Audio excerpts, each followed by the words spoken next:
So over the course of the past year, I've been able to ask 6 questions to some of the world's leaders in HR.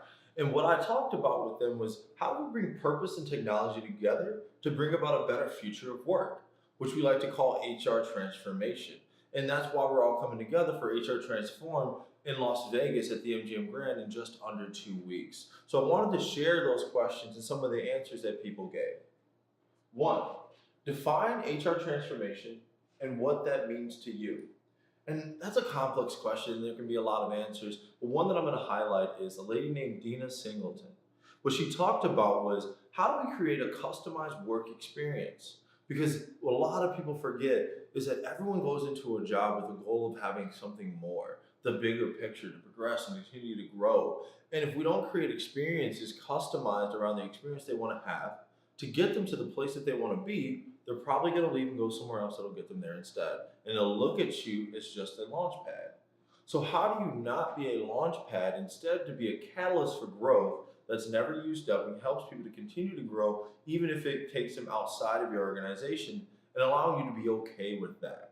And that's a really great part of HR transformation and why the rest of these questions are so important. The next one is, what was your best piece of HR advice? And Rebecca Clemens from Moz said that people are no longer personnel, and they're now people, what they were originally meant to be. Because for a while it was, oh, personnel. Calling people personnel like they're a commodity or a product is not okay. You have to understand that every single one of these individuals came into your organization, and you have to have a purpose-driven hiring process where you go to somebody like I did in my restaurant. I say, hey, you're maybe a bartender or server today, but how can you use this in the future? Well, you get a chance to make 100 first impressions every single day. You get to meet more people than the average human being on a daily basis because that is your trade skill. So use this today as an ability to better articulate your message and who you are in about 30 seconds, because that's how long you have to make a lasting impression that, like Maya Angelou says, is people will never remember your name, but they will always remember how you made them feel. So taking that proactive, not reactive approach to your actions and your engagement with people is extremely imperative to your success, whether it be a server or a sales individual. Those skills can cross over, or as a leader, trying to inspire your organization to move in the direction that you want them to. The third question is, what is the most important element of successful company culture? And Kobe Scott from IdeaWig talked about something that a lot of us forget about. And it is peer and not employee feedback. Because when you say, oh, I want to grab employee feedback, that creates that hierarchy mentality or mindset. What I would rather you say is, how do we collect feedback from our peers, whether it be management or an employee, because our perspectives are all different, but our values are all equal, because without the other, we cannot organize our organization to move in the right direction.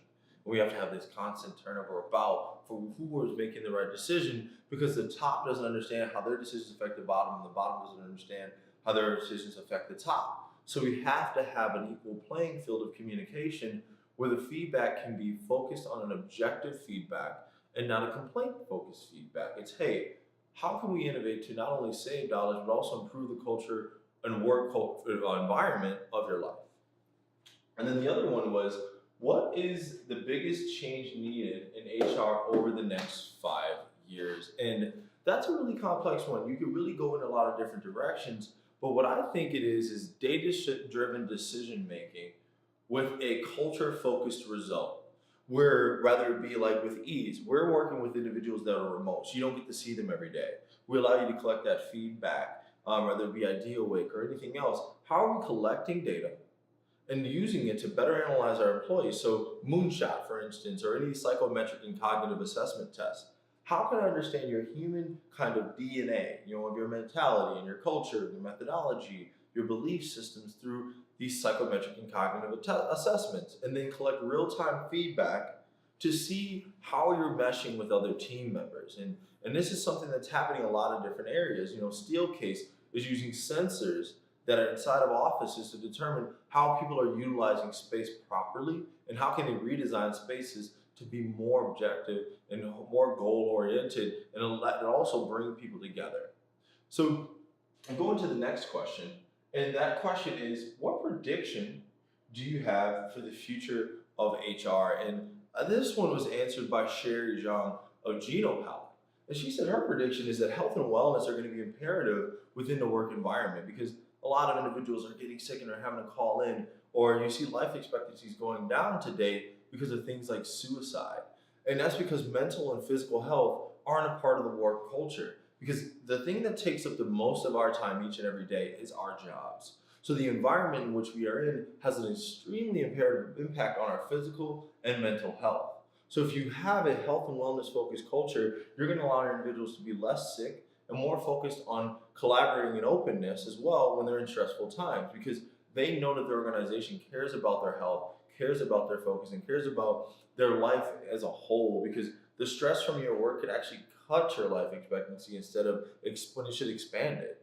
Like people aren't waking up every day to live to better their work. They're working to better their lives. So how can you have that objective mind when you're bringing that into your organization or individuals into it as well? We have to make sure that their physical health and mental health is a priority or you're going to start losing people each and every day, both to illness or to decisions to move on to a healthier, better workplace.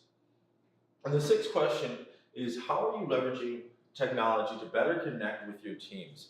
A lot of individuals are talking about Slack. Slack is an amazing tool, and we know this because the company's grown year over year because it allows people to communicate faster than your traditional email and in the palm of their hand and in instant messages and chats and syncs into pretty much everything you need. One of the things that we're doing to better connect with our teams is our ease dashboard. Our clients and organizations are using this dashboard to connect with individuals that are far outside of their geographical area. We've built our entire company over the past 2 years without an office. And most of my customers I've never met. And most of my employees and contractors I've never met. But we've been able to do great work and grow our company year over year because we allow our technology to keep us connected where we don't have to physically be around each other, but we can use things like video to be able to create that human connection. So I want to go back to you. I want you to ask yourself these same 6 questions, which I'm going to put below or in the comments, and tell me how are you using tech to grow your culture? How are you using all these different things to have a better business, to have a better employee and peer feedback? And what are some of the things that we maybe haven't mentioned? So I'm going to share these videos over the next few weeks leading up to HR Transform, during HR Transform, and after with the goal of collecting feedback from the society and people in our community so that we can make better decisions within our organizations and so that these organizations, that tools that you use every day, can as well. For instance, Facebook or LinkedIn. I mean, every one of these organizations is in attendance because it's imperative that we bring the right people into our businesses and we bring the right message that comes out of them as well.